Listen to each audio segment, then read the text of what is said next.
Hi, it's Leah London. Welcome to my channel. In today's video, I will be giving you a nursery organization tour for my twins. They share a space. I have twice as much baby stuff, and so it's important to have a system that cuts down on the madness. So make sure you stay tuned until the very end. Give this video a big thumbs up and consider subscribing to my channel. All right, let's begin. Here's the dresser. I show this to y'all in the nursery decorate with me video. I will put it in the cards above if you have not seen it already. So let's take a look inside of all of the drawers. I am going to show you how I've organized everything on the inside, and then next I'll swing around to the closet. On top of the dresser, I obviously use this as a changing table, so I wanted to make sure that I had everything I needed to make it really accessible in the top drawer. So I'm going to start on this side because here I have all of their socks.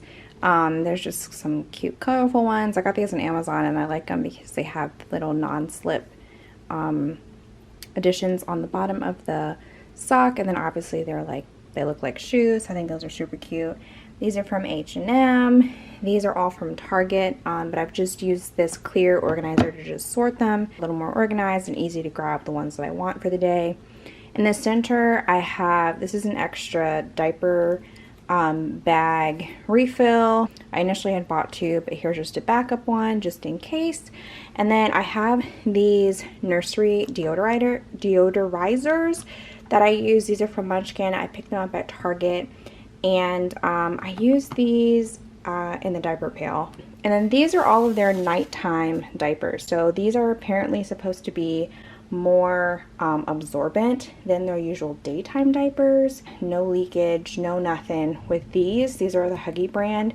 I always keep these here. You know, I'm just using 2 a day, so I don't have to replenish these very often. However, on this side, these are all the daytime diapers, and I do have to replenish these quite often because they probably go through like this many in a day, if not more. And then next to it, I have our water wipes. I just have 2 stacked on top of each other. I don't even bother with the dispenser. They're in a drawer. They have this little clear flap that keeps it nice and dry. And then I also have gauze. This is actually something that I picked up in the hospital, the idea in the hospital, because we only had gauze.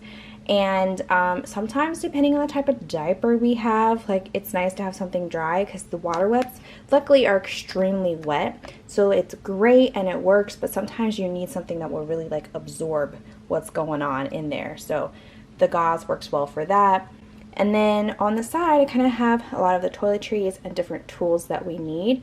So in here, I just have coconut oil. I buy a really big tub from either Costco or Sam's, and then I just refill here and a few other places in the house.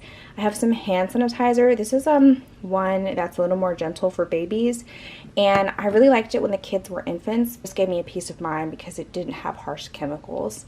And then I have some cocoa butter. This is like a body cream lotion that we use after bath time. And then on the side, I have the diaper rash cream. I used to buy the Aquaphor, and sometimes I just buy the Up and Up Target brand, which is essentially the same thing. And then this, wow, this is a game changer. This is the Baby Bumco brush that basically you kind of like put this ointment on and then use this to apply. And this is a game changer because then your fingers don't get all icky with all the stuff, and it's really easy to keep clean. This is the mini size. They have a full size, which we also use. Actually have it in the diaper caddy downstairs, and then I have another mini one in the diaper bag, and it comes in a it has like a travel case. And here in this midsection, I have these are called PPTPs, and if you have a boy, you just kind of like put this here when you're changing so you don't get sprayed on. In the beginning, these were a game changer. Honestly, at this point, like, I know what to look for, and I rarely get sprayed on, so I don't really use these as much. I also have some of these little foam letters and numbers, and this is to give them something to distract them while I'm changing them. Sometimes they either want to like grab the diaper or just they want to use their hands essentially, and so I give them one of these. It's small enough that they can play with very close to them, and it doesn't get in the way of me, like, you know, doing all the stuff with the new diaper and the wipes. And then, of course, these are easily washable. If any event there is a little accident and I need to be able to, you know, clean them. Also, speaking of accidents, I have these Clorox wipes in the back too, because I can easily wipe down. This is the Skip Hop diaper changing station, and I really like it because I can easily wipe it clean if anything gets on it, versus getting a changing table that is like a cover that you then have to launder. I just did not want to create any more work for me. So having a surface that I can quickly wipe down and go was more ideal than having something that I would have to throw in the wash machine and then put back on later. You know, even if you have replacements that you can quickly change it, it's still another thing you have to wash and keep up with. And it just was a no for me. So I really like this one. It actually has a seatbelt strap, or I guess it's not a seatbelt, it's a safety strap. But I just tuck it under because I don't really use it. And then they also have an attachment where it's actually like a mobile that hangs over. So when they're really young, that can also be a way to distract them. Now that they're older, they grab it and it's just more so like in the way. But it's really neat. I removed it altogether, but it like retracts, so it can fold all the way down. The final little section in here has a bunch of tools. So I have like a nail clipper. This is the Frida Baby tool, and it basically has all these little tips that you can use. One's like for nose or ears, or really just anything that, you know, sometimes your fingers are a little bit too big, and so you just need something a little bit smaller to get into nooks and crannies. So this is pretty neat to use. I also have a thermometer. This is another Frida Baby tool if your infant is constipated. If you've only had to use this once, this is definitely not like the go-to first suggestion, but this is like the end resort, last resort. You gotta do what you gotta do, and it does work. It was very handy the one time that we needed it, and it was, I mean, it was just a lifesaver. I can't even say anything beyond that. And then I have a nail file. So some of these I have in other places at the house, but it's good to know that I have all of them here. So obviously at this point the twins cannot reach this drawer, so I'm not concerned with any of these tools kind of being accessible to them. But in the future, as they get older, there would be things that I would remove just for safety reasons. But that is the top drawer. All right, so let's work our way down to the second layer. And in here I have all of their bibs, as you can see. I have two different styles. This is the bandana style bib, and then I have like these traditional bibs. Honestly, they were gifted from friends and family, so it is nice to have a variety. And then on the side I have their burp cloths. Admittedly, I don't use these a lot now that they're a lot older, but if I do need a quick rag, I know where I can go to grab one. On this side is basically our main drawer when it comes to getting dressed for the day. This is all their current sizes. I have the pants on the far left, 2 rows of onesies, and then on this far right hand side, these are just their one-piece outfits. So I wanted to make it really easy to get ready in the morning. I used to have it split up, so I had my daughters on this side and a like drawer for my son on this side. But honestly, it was more steps than I needed, because then I was like trying to go back and forth 2 areas versus just having them right next to each other. Like I can tell this is purple, it's my daughter's, right? I can tell this is green, it's likely my son's. And so to me, I found this to be a lot easier. Plus they have quite a few things where they have 2 of, you know, 1 each. They're gender neutral. So at this point, I found it much easier to just blend all of their clothing. Will I do that forever? Who knows? But for now, it definitely works. And then I just fold their onesies.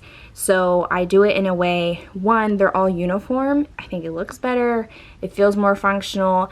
But the other thing too is I fold it in a way that I can tell what is on the onesie. This way I'm able to see exactly what everything is. If I folded them backwards, I would be able to tell what's on that. So just be mindful of the way you fold your clothes, because then that will help you to be able to quickly pick out what you're looking for. The other thing, going back to the diapers, is load these in so that when you pull them out, the top is on the top, versus if you load them in and this way and you pull it out, then it's backwards, and then you have to constantly remember each time you're changing a diaper to flip the diaper. It sounds so trivial, it sounds so minor, but I promise you, when you are, you know, middle of the night, or when you are so delirious, you just want to make it easier on yourself, mama. So I highly suggest considering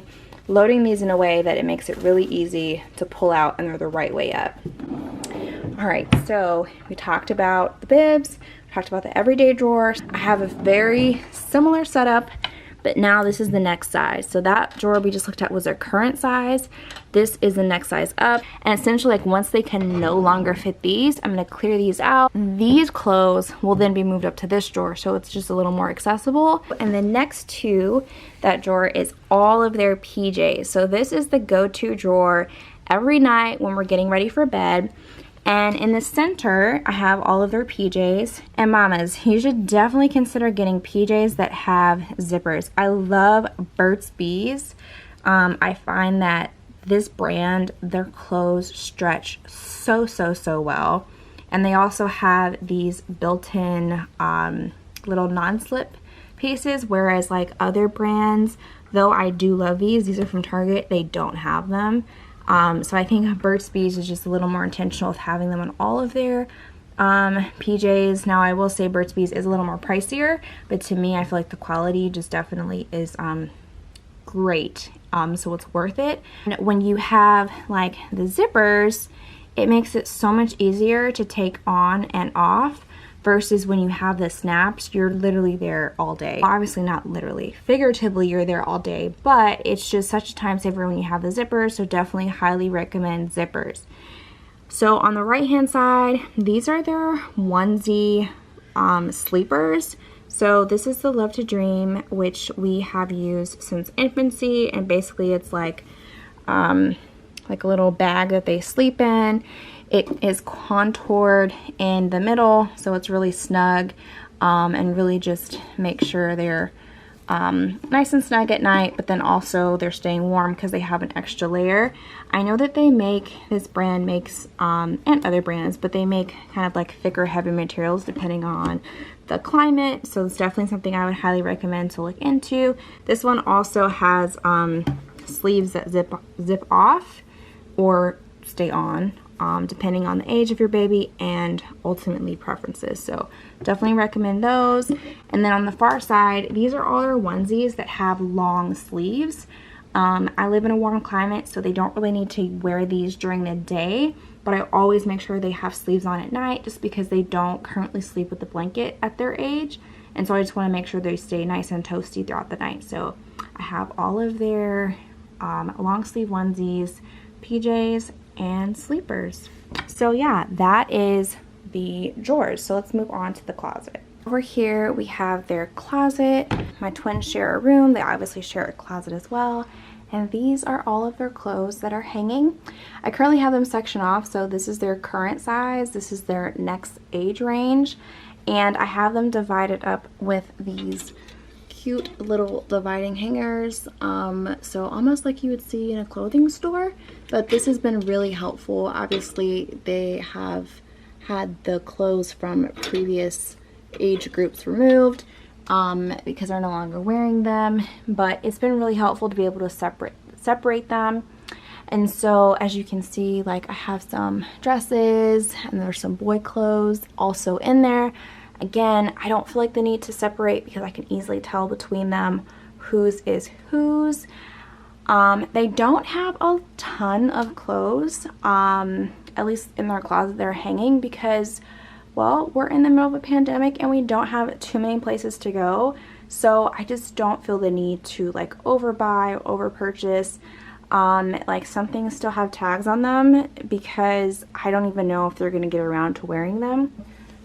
Purchased these hangers. I got these on Amazon, but they are these kid size, really cute velvet like material. And so I find it really helpful. Like, as you can see, Zion's swim trunks are hanging up and they're not gonna slide off because of the material. And so back there, this is actually their baby blessing outfits that I just have more as keepsakes. As you can see, these are their swimsuits right now. 9 months, this is in 12 months, and then I have a few things for 18 months up here. So they have these little bubble rompers, which I'm obsessed with. So I have 2 of those. So that is the clothes that are hanging. And then on the shelf below, I have, aside for Zion's shoes and his glasses, and then also the same for Zara and her sunglasses. And then Zion has 2 pairs of suspenders that came with some of his outfits above. Just have this picture frame with a few pictures of them. And then below I have this IKEA unit that I actually used to have in my closet in some of my former apartments. And I moved this into the nursery. You can see lots of books on the shelves, and then below I just kind of have like overflow things that we're not using every day. So I have like some toys they will use soon, but they don't really use a lot of stuffed animals yet just because I can't really sleep with them as yet. So I just have them packed away in here, but they're still very much accessible. They do come in the closet from time to time when I leave the door open and help themselves to the boxes. And here I do have some clothes that are 18 months and up, although I do try to buy a lot of things just in time versus like stocking up on a bunch of stuff. But if I catch a really good sale, then I'll go ahead and purchase a few things. Here I have lots of blankets. A lot of these are more like swaddles when they were infants. And so like these are some additional boppy covers.